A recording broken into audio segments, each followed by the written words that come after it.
The morning light filtered through my parents' kitchen window the same way it had for 28 years, casting familiar shadows across the granite countertops. I'd come early to drop off the final cake samples and newly printed invitations, my arms full of wedding details that had consumed my life for the past year. The house felt eerily quiet.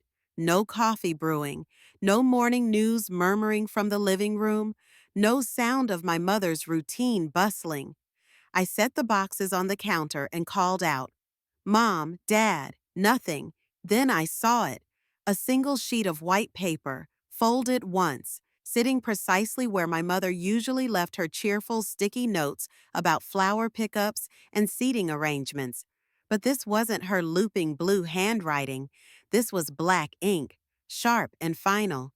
Weddings off. Expect a call from my lawyer. No signature, no explanation, no apology. My hands trembled as I read it again, certain I'd misunderstood. 7 words. 7 words that detonated everything I'd been planning, dreaming about, working toward for 12 months. The engagement ring on my finger suddenly felt heavy, foreign. I didn't scream. I didn't cry. Some part of me went numb, like my brain couldn't process what my eyes were seeing. Instead, I pulled out my phone and typed a single word back to my mother. Understood. The drive home passed in a blur. I sat in my apartment for hours, still in my coat, replaying every conversation from the past month. Was it when I disagreed about the guest count? When I insisted on having the ceremony outdoors? When I told Karen she couldn't bring her new boyfriend as a plus one?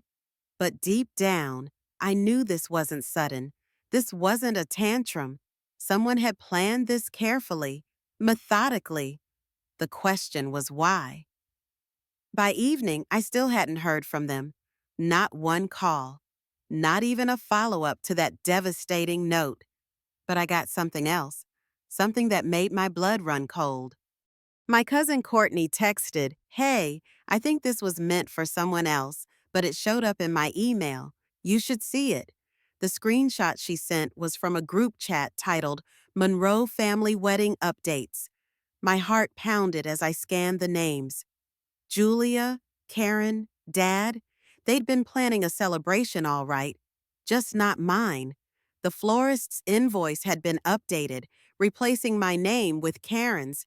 The photographer's timeline listed Karen and Zach as the couple. The venue contract showed the same date, same time, same everything, except the bride. I wasn't just removed, I was replaced. My hands shook as I opened Instagram, some masochistic impulse driving me to see if it was real. And there it was, Karen's story from yesterday. A perfectly curated montage, tagged with autumn leaves, and the caption, "So excited for the big day." She was wearing my dress, in my venue, with my string quartet playing in the background. I watched the entire thing twice, my disbelief crystallizing into something harder, sharper. The comments rolled in like confetti. "She's glowing. Julia raised such a beautiful bride. This family knows how to throw a wedding." Not once was I mentioned. Not a thank you. Not a photo tucked in a corner. Not even an acknowledgement that any of this had originally been mine. I wasn't even a ghost at the party. I was completely erased. The worst part, I had trusted them with everything. The deposits, the vendor relationships, the financial management. "It's easier this way," Mom had said. "We'll handle the business side so you can focus on being a bride." Now I understood. It was easier, easier to erase me entirely. That night, sleep was impossible. I sat at my kitchen table with my laptop, opening a folder I titled The Truth. If I was going to understand what had happened, I needed to go back further than just the wedding. I scrolled through old photos, texts, emails, looking for the pattern I now suspected had always been there. And slowly, it emerged like a photograph developing in a dark room. The subtle put downs disguised as concern, the way mom always managed to undermine my confidence before big decisions, the relationships that mysteriously fell apart after she got involved. Colton, I hadn't thought about him in years, but suddenly his face was crystal clear in my memory. We'd dated 6 years ago, the first man I'd truly loved, who'd made me feel seen and valued. Then one day, he'd simply vanished. A brief text about not being enough for me. Then silence. I found his number in my old phone contacts and stared at it for an hour before finally calling. Jenny. His voice was cautious, surprised. I need to ask you something, I said, about why you really left. There was a long pause. Then, your mother came to see me. My stomach dropped. What did she say? She told me you were fragile, that our relationship was making you unstable, that I was contributing to some kind of breakdown. She had documentation, medical bills, therapy records. She said if I really loved you, I'd walk away so you could get better. The room spun around me, and you believed her. She was your mother, Jenny. She seemed genuinely worried about you. She said you'd been hiding your problems from me, that loving you meant letting you go. After we hung up, I sat in the dark for a long time. The pattern wasn't just clear now, it was undeniable. My mother had been systematically controlling my life for years, removing anything and anyone she couldn't control. And now she'd taken the ultimate step, replacing me entirely. But why Karen? What made my younger sister so much better? So much more worthy? The next morning, I called in sick to work and began what would become the most important investigation of my life. I pulled out every document, every receipt, every email related to the wedding. What I found was a masterclass in financial manipulation. The venue deposit had been paid from my account, but transferred to a family events fund controlled solely by my parents. The dress had been ordered in my size, but adjusted for Karen per family request. The catering contract had my signature, but the billing information had been changed weeks ago. I created a spreadsheet, meticulously documenting every transaction. By noon, the total came to $38,000, money that had flowed from my accounts into theirs, supposedly for our wedding, now being used for Karen's celebration. But it went deeper than just the wedding.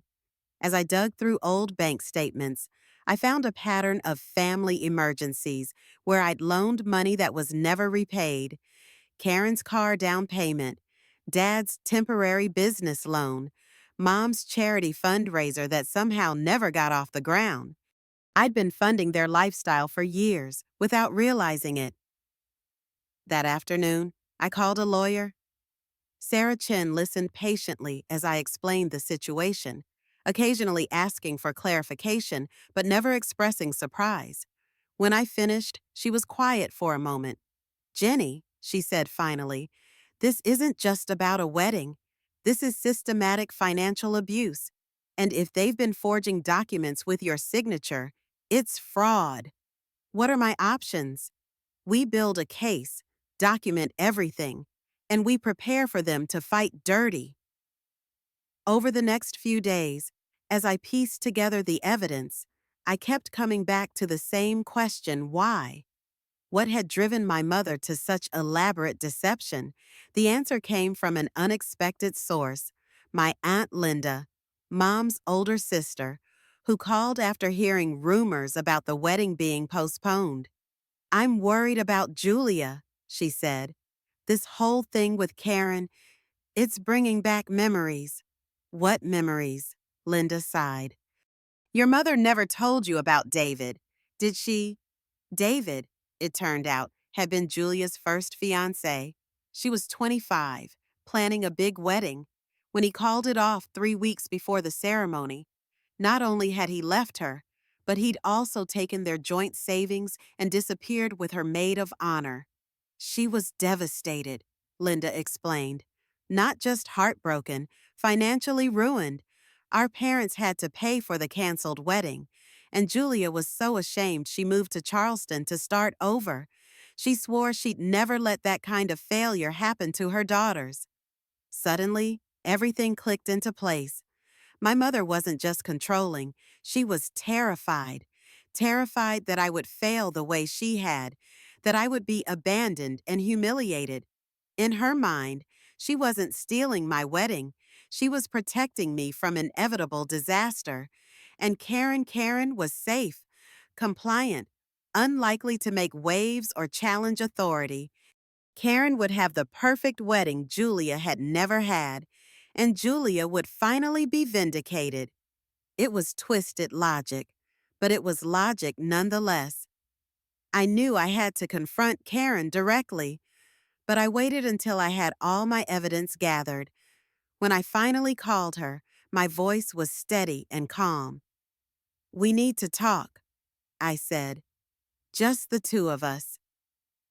We met at a coffee shop downtown, neutral territory. Karen looked terrible, dark circles under her eyes, hands shaking as she clutched her latte. She knew why I was there.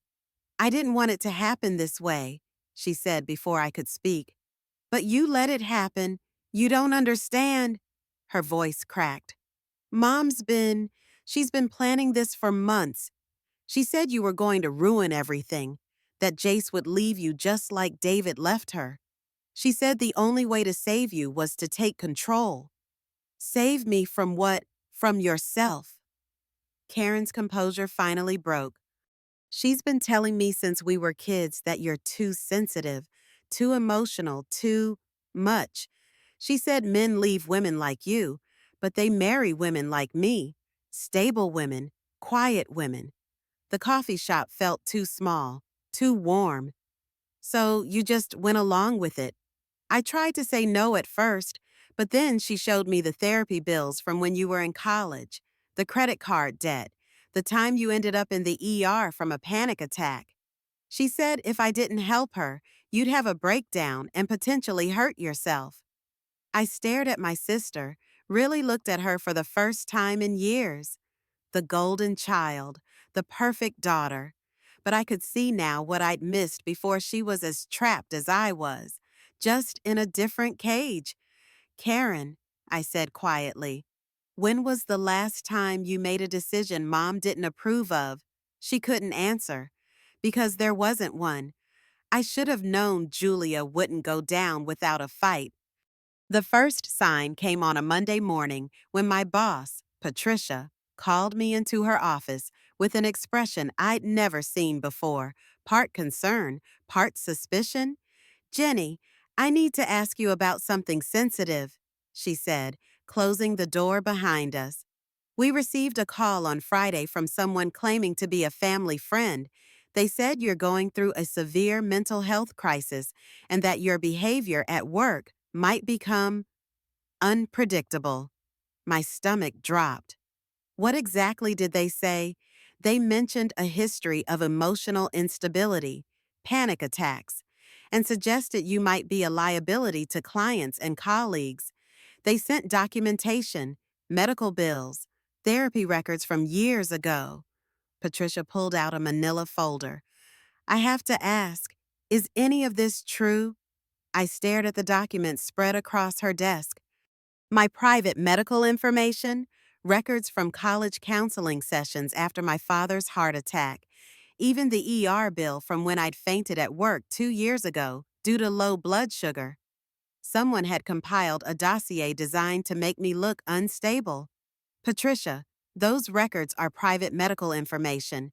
Whoever sent these committed a federal crime by accessing them." My voice was steady, but inside I was reeling. "And yes, I've been to therapy. Most healthy people have. But I've never been unstable, and my work performance speaks for itself." She looked relieved but confused. "So this is some kind of harassment." "It's my mother," I said simply. "She's trying to destroy my credibility because I'm taking legal action against her for fraud." The attacks escalated from there. Tuesday brought a visit from my landlord, Mr. Chen, holding a printed email with photos allegedly showing me running an illegal business from my apartment. The photos were legitimate. They showed my laptop set up at my kitchen table with wedding planning documents spread around. But the context was completely fabricated. Mrs. Monroe, he said apologetically. I received this complaint about commercial activity in a residential unit. The photos show what looks like a business operation. Those are my wedding plans, I explained, showing him the documents. Or rather, they were my wedding plans before my family stole them. Wednesday's assault came through my car insurance company. A claims representative called to inform me that my policy was being canceled due to misrepresented information on my application. Someone had reported that I'd lied about my address and was using my car for commercial purposes. Thursday brought a credit alert. My bank called to inform me that someone had reported suspicious activity on my accounts, claiming I might be a victim of identity theft or, alternatively, that I might be committing fraud myself. By Friday, I was exhausted and paranoid. Every phone call felt like another attack, every email a potential bomb. I sat in my car outside Sarah's law office, hands shaking as I called her. "She's trying to make me look crazy," I said when Sarah answered. "She's systematically attacking every aspect of my life." "Document everything," Sarah said grimly. "Every call, every email, every contact. We're going to need it." For what? For when we destroy her credibility so thoroughly that she'll wish she'd never heard of the legal system. That weekend, I made a decision that would change everything. If Julia wanted a public war, I'd give her one, but I'd fight with truth instead of lies. I spent Saturday writing the most important document of my life. Not an emotional rant or a plea for sympathy, but a methodical, factual account of everything that had happened. I structured it like a legal brief, with numbered sections and supporting evidence for every claim. The introduction was simple. "My name is Jenny Monroe, and this is the story of how my family stole my wedding and tried to destroy my life when I fought back." I included everything. Screenshots of the financial transfers showing $38,000 moved from my accounts to theirs. Photos of the forged documents with my signature. The timeline showing how my wedding plans were systematically transferred to Karen. Bank statements proving years of loans that were never repaid. But the most damaging evidence was the audio recording I'd made of my last conversation with Julia. I'd been smart enough to record it when she called to threaten me one final time. Her voice was clear and venomous on the recording. "If you continue with this nonsense, I will destroy your reputation so thoroughly that no one in this town will ever trust you again. You think you're smart, but you have no idea how far my influence reaches. Drop this now, or I'll make sure everyone knows exactly what kind of unstable, vindictive person you really are." I ended the post with a simple statement. This is what financial abuse looks like in a respectable middle-class family. This is what happens when love becomes control and truth becomes the enemy. At 6 p.m. on Sunday, I published it simultaneously on Facebook, Instagram, Twitter, and my LinkedIn profile. Then I turned off my phone and went for a walk. When I returned 2 hours later, my world had exploded. The post had been shared over 3,000 times. Comments were pouring in faster than I could read them.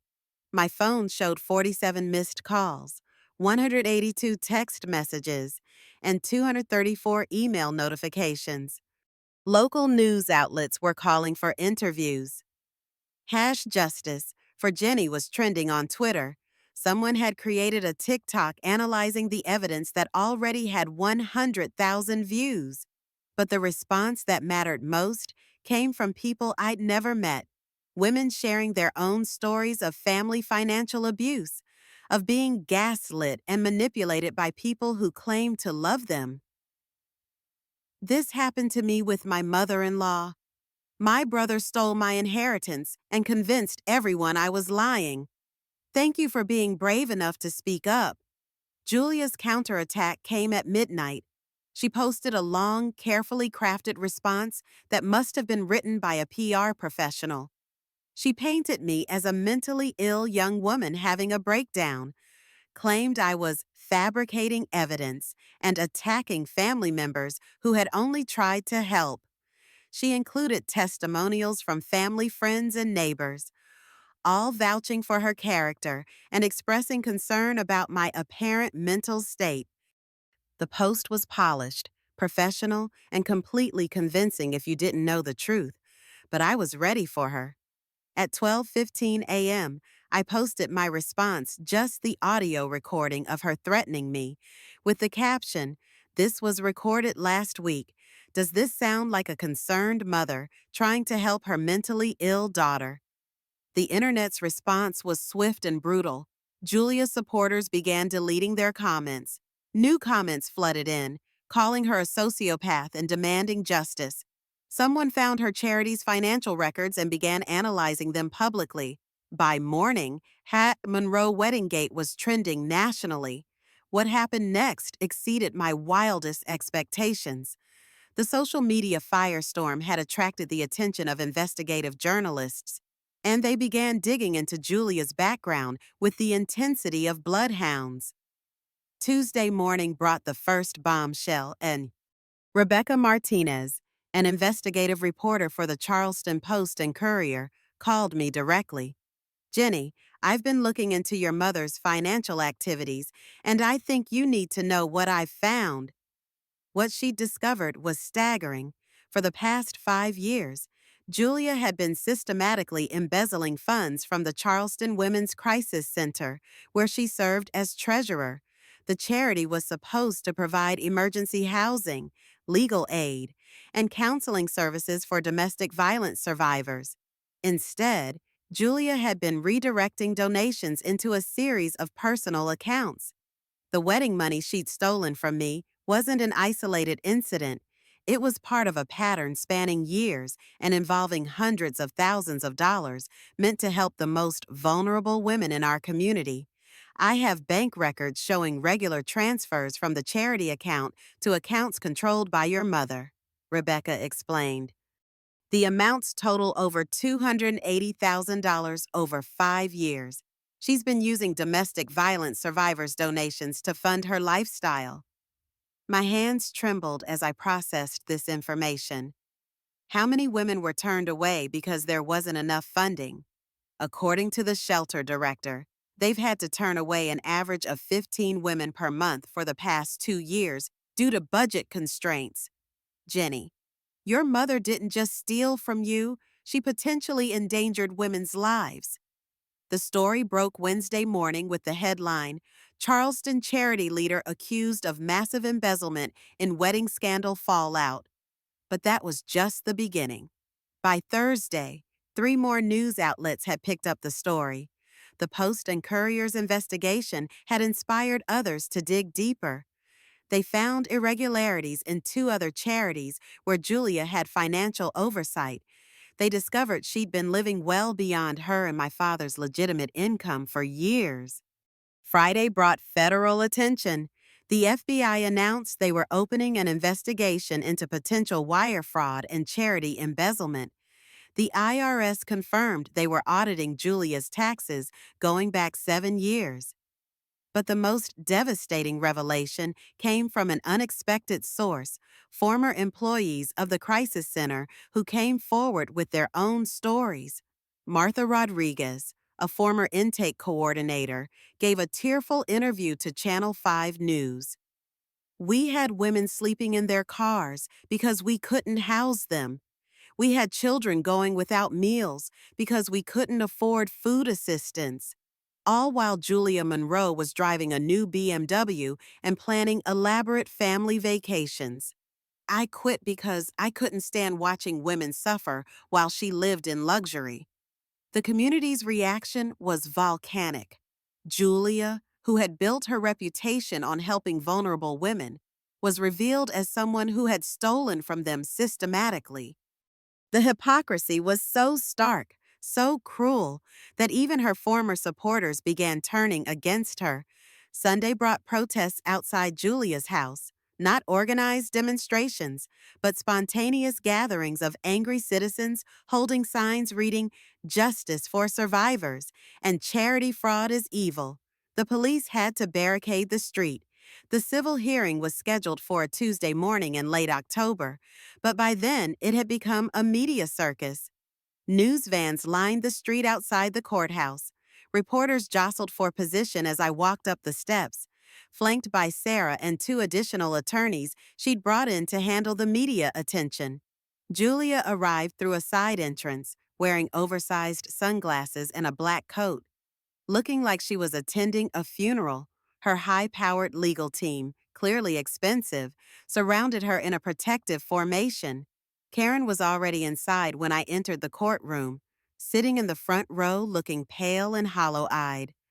She'd lost weight since I'd last seen her, and her hands shook visibly as she gripped her purse. The gallery was packed. Domestic violence advocates sat behind me in a show of support. Julia's remaining friends and family clustered behind her, though notably fewer than I would have expected months ago. The media filled the back rows. Cameras focused on every movement. Judge Patricia Hendricks, a stern woman in her 60s known for her no-nonsense approach, called the court to order with a sharp rap of her gavel. "This court will not tolerate any outbursts or disruptions," she announced, eyeing the packed gallery. "This is a civil proceeding, not entertainment." Sarah began our presentation methodically. Bank records, forged signatures, recorded conversations. Each piece of evidence was devastating on its own, but together they painted a picture of systematic fraud and abuse that left no room for doubt. Julia's attorney, a slick man named Davidson who charged $800 an hour, tried to portray this as a family dispute blown out of proportion by social media hysteria. He argued that Julia had been trying to help me plan my wedding and that any financial irregularities were simple misunderstandings. But when he tried to present Julia's medical concerns about my mental state, Sarah objected immediately. "Your Honor, the defense is attempting to introduce illegally obtained private medical records. We have evidence that these documents were accessed and distributed without authorization, which constitutes a federal crime." Judge Hendricks sustained the objection and ordered the documents stricken from the record. Davidson's strategy was crumbling before it began. Then came the moment that changed everything. "Your Honor," Sarah announced, "we call Karen Monroe as a witness." The courtroom fell silent as Karen slowly made her way to the witness stand. She was sworn in with a voice so quiet the bailiff had to ask her to repeat the oath. Davidson began with gentle questions about family relationships and wedding planning traditions, trying to establish that everything had been done with love and good intentions. But when Sarah began her cross-examination, the facade shattered. "Miss Monroe, did your mother show you private medical records belonging to your sister?" Karen's voice was barely a whisper. "Yes." "Did she tell you that Jenny was mentally unstable and couldn't handle planning her own wedding?" "Yes."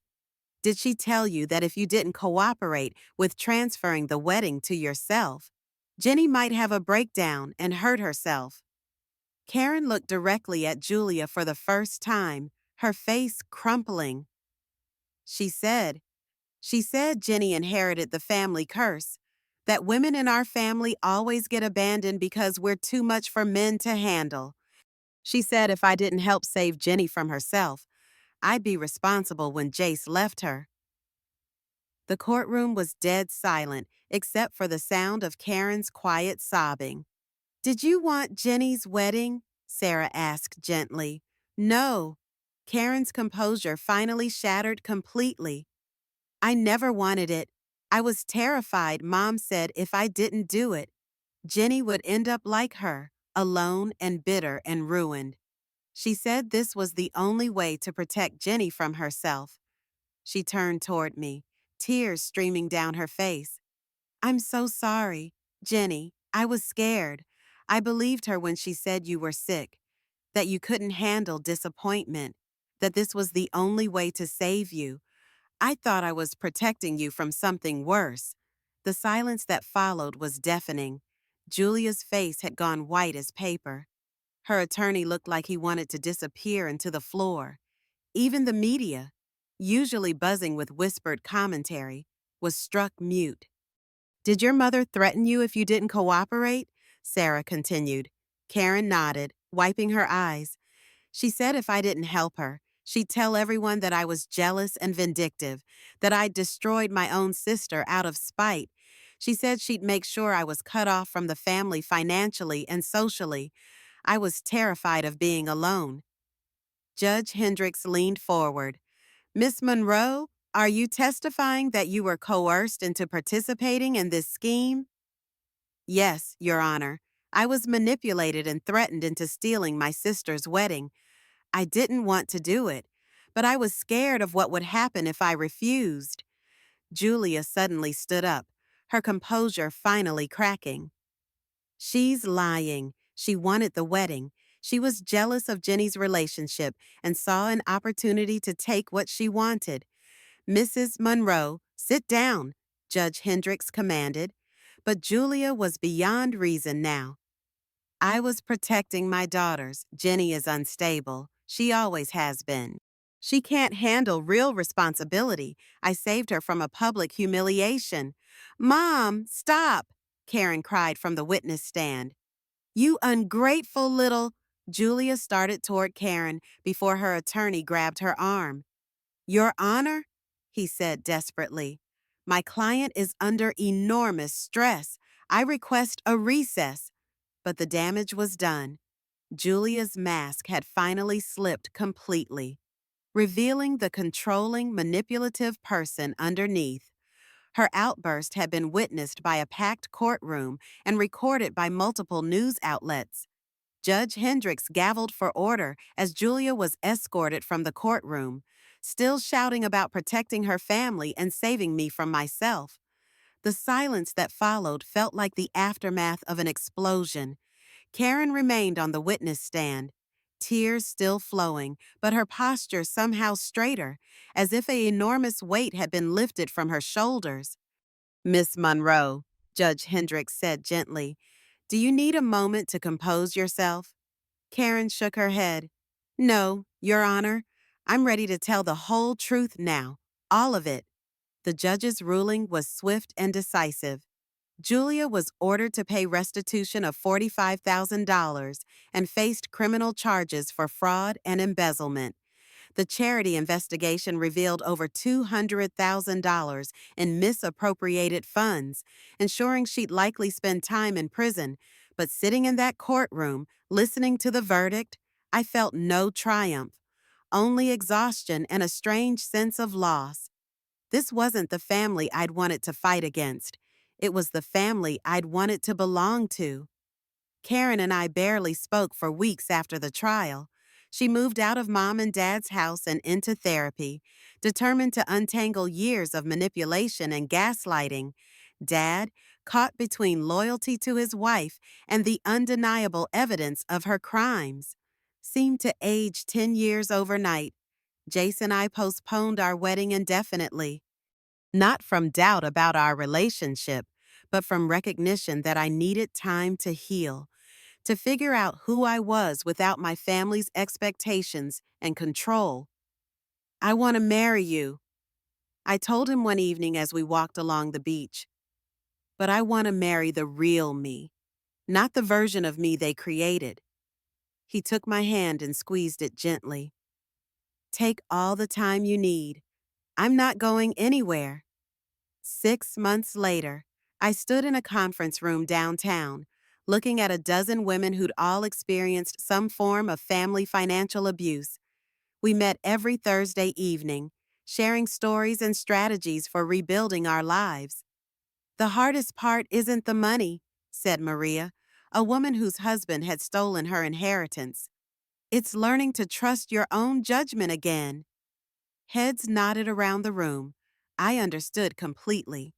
When the people who are supposed to protect you are the ones causing harm, it shakes your foundation in ways that go far beyond finances.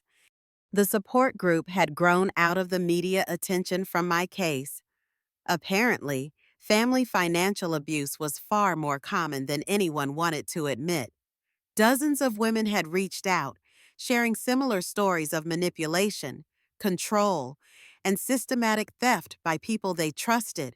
With Sarah's help, I'd started a nonprofit, the Jenny Monroe Foundation for Family Financial Justice. We provided legal resources, counseling referrals, and practical support for victims of family fraud. The irony wasn't lost on me. I was doing exactly what Julia had pretended to do with her charity work. Except, legitimately, Karen had started attending our meetings too. The first time she walked into the room, the silence was deafening. Everyone knew who she was from the news coverage, but she sat down quietly and waited her turn to speak. I was a victim too, she said simply. Just a different kind? She was right. Julia's manipulation had trapped us both, me as the scapegoat, her as the golden child who could never step out of line. We were both learning to be ourselves for the first time in our lives. 1 year after finding that note on the kitchen counter, I received an unexpected visitor. Julia stood on my doorstep, looking frail and older than her 55 years. She'd been out on bail pending sentencing, and this was likely one of her last opportunities for unsupervised visits. I came to apologize, she said. I didn't invite her in. We stood in my doorway, two women who shared DNA, but nothing else anymore. I thought I was protecting you, she continued. I thought if I could control everything, I could keep you safe from the kind of pain I experienced. I see now that I was wrong. You were more than wrong, Mom. You were criminal. She flinched but didn't argue. I know you probably can't forgive me. I just wanted you to know that everything I did came from love, even if it was twisted love. I looked at this woman who had shaped so much of my life through fear and control, and I felt nothing. Not anger, not sadness, not even pity. Just emptiness where our relationship used to be. I don't need to forgive you, I said quietly. I don't need anything from you anymore. That, I realized, was true freedom. A month later, Jace and I had a small wedding ceremony on the beach at sunset. No elaborate planning, no family drama, just 20 close friends and a simple celebration of love. Karen was my maid of honor, not because I'd forgotten what happened, but because we'd both chosen to build something new from the ruins of our family. As I walked down the sandy aisle toward Jace, I thought about that morning a year ago when I'd found the note that changed everything. Julia had thought she was ending my story, but she'd actually freed me to write a new one. Sometimes the most devastating losses become the most liberating gifts. Sometimes the family you choose really is better than the one you're born into. And sometimes, the strongest thing you can do is walk away from people who demand your silence in exchange for their love. The waves crashed gently against the shore as Jace and I exchanged vows we'd written ourselves. No one else's words, no one else's expectations, no one else's control. Just two people choosing each other, freely and completely. It was exactly the wedding I'd always wanted. Not the one they'd taken from me, but the one I'd given myself.